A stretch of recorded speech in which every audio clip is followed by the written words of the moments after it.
Welcome to lesson 2.1. We're going to be talking about integers and absolute value today. Alright, we have a few terms we need to learn before we get started. The first term is a negative number, which is something you've probably heard of already. But what is a negative number? A negative number is a number less than 0. So if you picture a number line, it's all of the numbers before 0. So anything to the left of 0. So -1, -2, -3, -4, -5, -6, so on and so forth. All those numbers are negative numbers because they're less than 0. Another term that you need to know is an integer. What is an integer? An integer is all negative and all positive whole numbers plus 0. So we have -5, -4, -3, -2, -1, 0, 1, 2, 3, 4. All of those are called integers. A coordinate. A coordinate are points on a number line. So if we wanted to signify where -3 is on a number line, we would use a coordinate by putting a point on -3. There's a coordinate at -1, a coordinate at 2, and a coordinate at 3. So anywhere where you put a dot on a number line showing us what number you're talking about. Another term that you need to know is inequality. So basically if you listen to the word inequality, it's not inequality.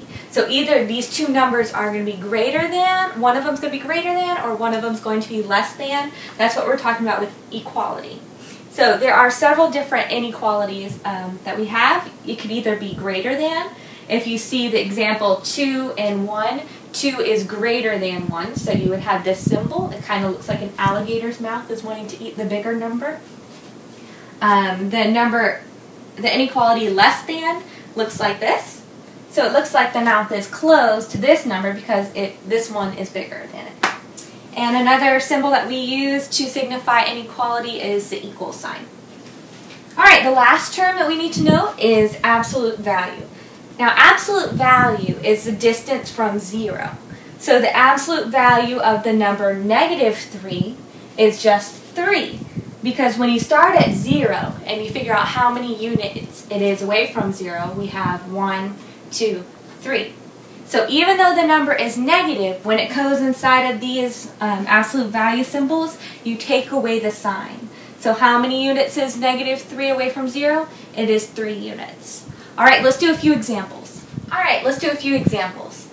The first two examples are phrases. So loss of 8 yards and deposit of $15. In both of these examples, we're going to take the phrase and we're going to make it an integer. So for example, if we read loss of 8 yards, when I hear the word loss, I know that I'm talking about something that's small, something that's shrinking. So if we're losing 8 yards, we're going to have to subtract 8 yards, or -8 is our integer. The next one, deposit of $15. Deposit. When your parents deposit money in the bank, they are putting money into the bank, so their bank account is growing. So we're doing a positive operation. So we are going to be adding $15 or have a positive 15. Alright, and number 3, we have 3 different parts. On the first part, we are going to look at the numbers -2 and -6. So these two numbers are integers. We're going to find them on the number line and see which one is greater than and which one is less than. So let's go ahead and look at the number line. -2 is right here on the number line, and -6 is right here on the number line. So as you go from left to right, we are growing. So the number that is on the right should be the biggest. So in this case, -2 is greater than -6. Now when you come into contact with negative numbers, it works a little bit differently than positive numbers do. Like if you were talking about with positive numbers, is 3 or 2, which one is greater, 3 or 2? We would know that if the number is bigger, then that means that the number is greater. But the opposite is true for negative numbers. So if we have -2 and -6, the bigger the number gets, the smaller it actually is because it's moving further units away from 0, which means it's getting smaller. For -5 and 1, now we're going to think about which one's bigger, which one's smaller. Alright, -5 is right here on the number line, and 1 is right here. Sorry, that's negative 1. So if 1 is here and negative 5 is here, if you remember, I just said that the number that's on the right is going to be the greatest one, because as you move from left to right, the numbers are getting bigger. So in this case, number 1 is to the right of negative 5. So 1 is bigger. And any positive number is going to be bigger than a negative number. So you could have negative 1 million, and that's still going to be smaller than 1 because it's to that side of the 0. Alright, to the next step in number 3, we're going to put the numbers in order from least to greatest. So we're going to be smallest on this side and biggest on this side. So I see some negative numbers and some positive numbers. So I know for sure that negative numbers are going to have to be first because they're smaller than positive numbers. So let's go ahead and find all the negative numbers and put them in order from least to greatest. Negative 3, negative 6, negative 2, and negative 4. Now, if you remember what I just said, the bigger the negative number is, it's actually the smallest it is. So we have negative 3, negative 6, negative 2, negative 4. So that means that negative 6 is the smallest. Then we go negative 4. Then we have negative 3. Then negative 2. Now we can add our positive numbers in because we know that they're bigger than the negative numbers. So then we're going to go from smallest to biggest with our positive numbers. So we have 1, 2, and 3. And they're actually already in order. So we're going to put 1, 2, 3. So that's the order of numbers from least to greatest. Alright, those are some practice with integers. Now we're going to go ahead and switch gears a little bit and work with absolute value. So if you remember what I said, absolute value is the distance from 0. So the absolute value of 5 is 5. The absolute value of negative 5 is 5 because both of those are 5 units away from 0, the middle point. So the absolute value of 6 is 6. You basically drop the negative sign and you just put 6 because it's 6 units away from 0. Doesn't matter if it's 6 units to the left or 6 units to the right, it's still 6 units. Okay, the absolute value of 5 is 5 because it is 5 units away from 0.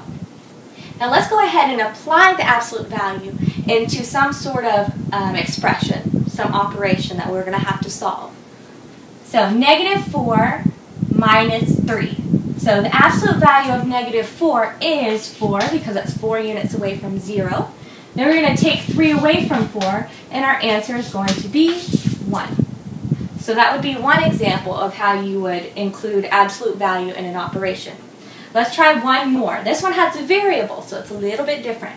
Okay, so it says the absolute value of y plus 8. So the first step I need to do is figure out what y is because we can't do anything until we know what y is. So I'm going to go ahead and I look over here and I have extra information. So y is equal to negative 7. So I'm going to first put negative 7 in for y.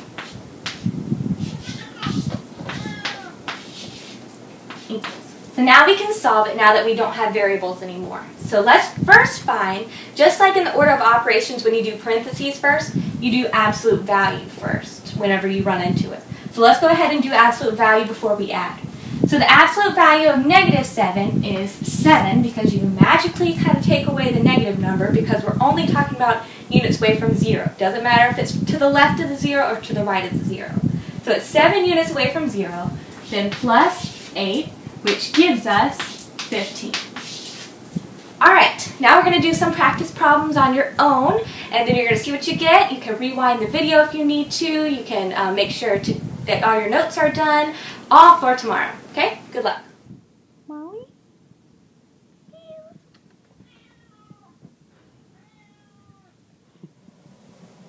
Alright, you have 4 problems to do. Let's go ahead and look over them real quick.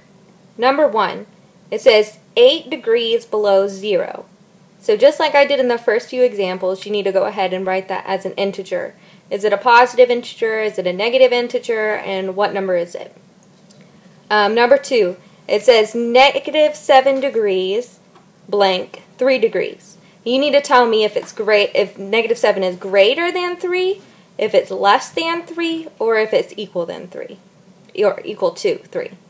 Number 3, put in order from least to greatest. So in those braces down there, you see 28, negative 6, 0, negative 2, 5, negative 52. You need to put those numbers in order from least to greatest. And last one, number 4, you have the absolute value of 10 minus the absolute value of negative 4 equals. So go ahead and use the rules for absolute value to solve that problem. Good luck. We'll see what you get in class tomorrow.